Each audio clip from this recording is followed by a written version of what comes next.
Alright, what's up guys? This video is going to be on the Adtactix Autopilot, and we're going to be going over some advanced features that we haven't covered yet. Before I get into that though, we do have a new kind of guide in the members area. If you're watching this as part of the Autopilot challenge, you'll see it here alongside the other training videos. There'll just be a download link there. Once you click on that, you'll be able to save it into your Google Drive, and it's going to basically walk through the 5 steps that you need to do in order to optimize your bids. The main section we're going to be talking about in this video is more of the advanced and kind of optional features, which is this step 2. So I'm not going to go over this in this video because it's all right here and it's really straightforward. So I'm just going to go and import my bulk file. All right, you're going to choose insert new sheet, import data, and then for the search query performance in the rank report, I'm just going to go down and verify that I've got these 2 checked, which I do. All right, now I'm going to go up, and as long as I have those files saved in the right directory, I can just come up here to import supplemental data. All right, and obviously you can download and import multiple, product files and rank files in one run. I've just got an example here of kind of one ASIN. But once you have that supplemental data and then your new bulk file imported, all you do is come up here, click sync all data, and that just kind of sets up the system. And once that's done, you'll get this prompt, just hit OK. Now you're pretty well ready to rock if you want to use the basic operations. So if we come over here now, you'll see when I say basic operations, you're able to use Autopilot along with all the gray columns here, which are the standard PPC kind of performance metrics, and you could use that right now as is. But if you want to add the additional functionality of the search query performance in your rank fields, you do need to come up here and do one more thing. So you're going to click import, and actually at this step, if you do want to remove any of your negatives, so if you don't need them kind of in the optimization session you're using, it may be smart to either remove the negatives or the paused campaigns. That'll just make things run a lot faster and allow you to kind of navigate around Google Sheets a little bit quicker. So it kind of depends on how big your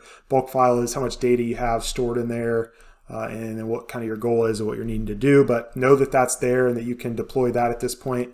But I'm going to go ahead and click Add Boosted Columns. So this is the new feature that's going to allow us to, you can see there, it's going to add some additional columns there to our bulk files. It's also going to allow us to use these columns as thresholds in the Autopilot dashboard. All right, you'll get a prompt there, just hit OK. So now you can see in actually all 3 of these tabs, I think I've only got sponsored products data in this test file, but you can see that the columns actually get populated, and this would be applicable in sponsored brands if you had like, sponsor brands video or headline search ads. Display, it's not going to be as applicable because there you'd only have the ASIN targeting or the audience targeting. So the sponsor products, sponsor brands are probably going to be where you utilize this the most, with sponsor products being by far the most. So, but you can see it gives you some columns here. So I'll cover these one by one. So organic rank is going to be your most recent rank. So if I click on this, you'll see I've got rank positions, and these are from the Helium 10 file. Again, go and reference the Autopilot guide there for how to download and import that data, but it's pretty simple. So this is going to be your most recent rank from that Helium 10 data. The organic rank 2 is going to be 5 days ago. So in our training, we recommend doing like a 5-day window as far as the download. So then it gives you a kind of progress if your rank is going in the right direction or wrong direction. And then this rank trend, you're going to either have a 1 or a 2. So a 1 means it's going in the right direction. A 2 means it's progressing in the wrong direction. So that'll be useful for assigning thresholds. SP is sponsored rank. Helium 10 search volume is this one. So you can see we've pulled in the search volume for anything we're tracking rank on. Again, you'll be able to use that here in a minute for rank, or for Autopilot thresholds rather. Similarly, we've got the search query performance, search volume. We've got the search query performance score. You've got your impression share, click share, purchase share, your purchase count as governed by the ASIN search query performance report. The total purchase count, this is going to be of the market. And then likewise, this is going to be your conversion rate versus the market conversion rate. And then this last field, you can't quite see the title, but it says CVR trend. So like the rank trend, a 1 means your conversion rate is better than the market's. A 2 means the market's is better than yours. So that'll be useful here when we assign thresholds as well. So now the concept really to understand is you have all of these gray columns here that you can now use as autopilot thresholds, along with now we have some additional functionality to segment by match types. You can do portfolios, which your portfolio name is right here. You can do campaign names, and you can even do target level overrides, which are over here. And you can even do ASINs. So you've got a lot of functionality here that we've got built into this new version, and you're really set up to go now. So that's pretty much the process that the guide here will cover, and it's got screenshots for step-by-step instructions. So we've downloaded, imported the file. We've set our system up for the Helium 10 rank data. We added those boosted columns. We synced the data. So now we're ready to use the dashboard and set up some examples here. So I'm not going to get too crazy with examples because really it can vary widely depending on your niche, your strategy, and then how big of a data nerd you are. But I've already seen some crazy bid sequences that users have been sending me. I just got kind of the generic template that comes here in the blank template, and then I've added a couple here to kind of illustrate this new functionality. So I'm going to do just a couple quick examples. Let me make this a little bit smaller. All right, hopefully you can see that. So you can also download the guide here from this link up at the top right as well. But anyway, the new columns, you click this little plus button up here and the boosted thresholds are going to expand. So you can see the orange columns here are related to the Helium 10 rank data. You've also got the Helium 10 search volume there. Then you've got all your green search query performance related thresholds as well. The headers, you can hover over each one. It's going to give you a brief description as well as kind of what the acceptable operators you can do, like the and.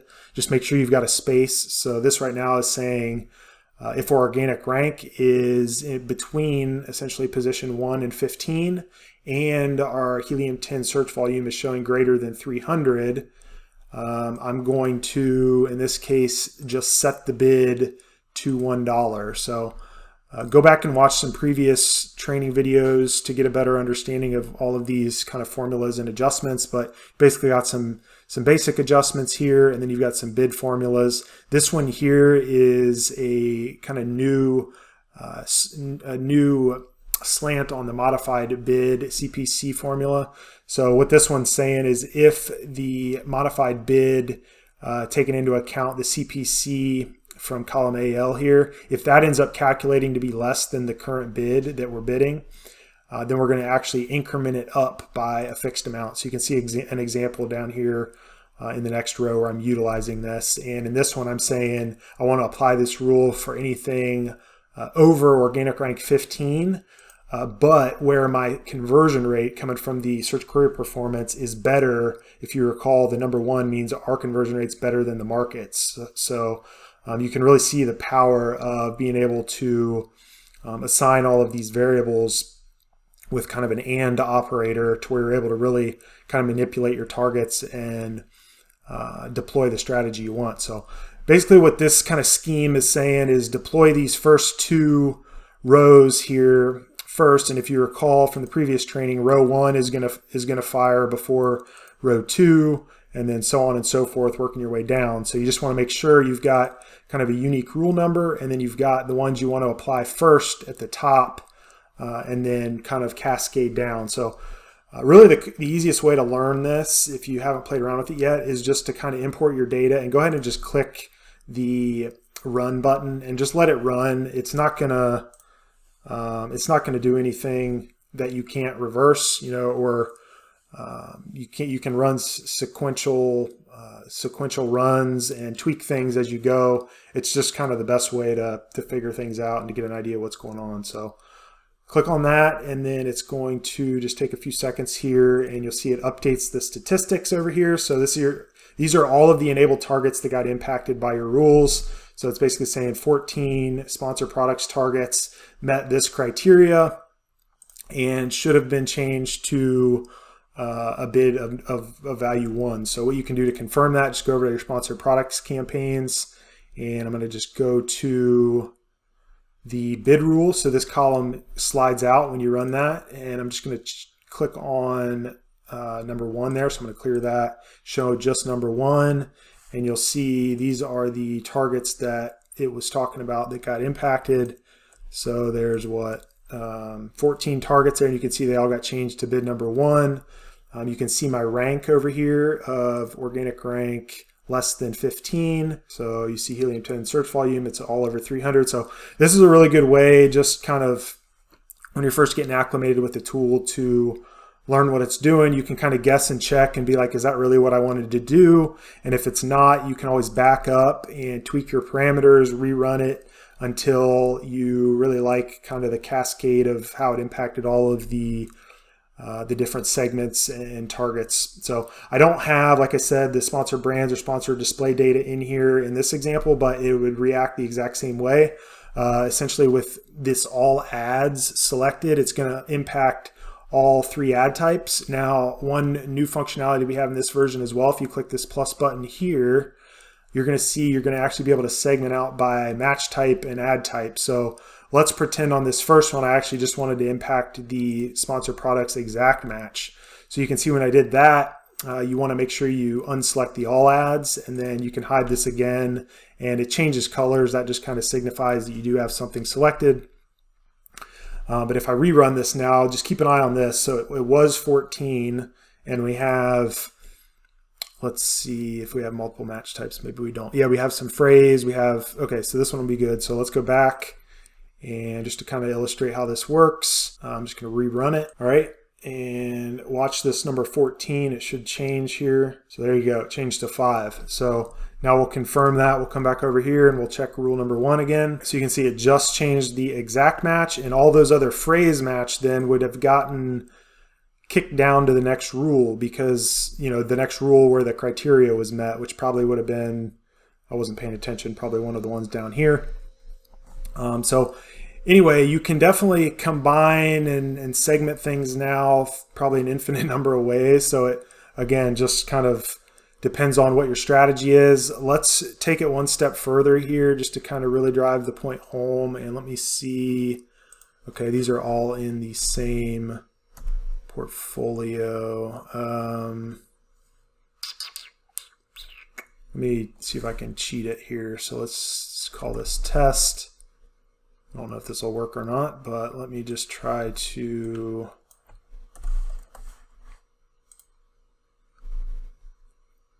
let's pretend you had, you know, these in multiple portfolios, and you only wanted to change one of them. That was an exact match. You could do a portfolio override and put in SP test right there. And let's try rerunning this. I don't know if this is going to work or not. I may have messed it up. Hit yes. There we go. So that changed to a value of 1. And that is pretty well hopefully illustrating kind of how things work. And obviously, you know, you can pretty much have infinite number of rules. So say you wanted to do, say you had branded campaigns in a portfolio, all of these could be tagged as, you know, a portfolio override. Then you could copy these rules, paste them down here. Just make sure you add, you know, additional rule numbers so each one has a unique value. And then basically from that type of scheme, if you, what I'm here, let me just do it. So basically if you did something like this, pasted them down here, and you would just 15, 16, and then say we've got that exact match portfolio or something. All right.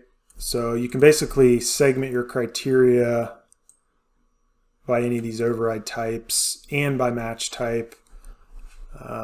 And then, you know, you can have different tiers. So say these first 2 rows are ones we want to focus mainly on, like rank keywords or something like that. You could set up rules that just meet that criteria. And then the next kind of phase would be anything in this sponsored products exact portfolio. Similarly, it could be like branded keywords or whatever.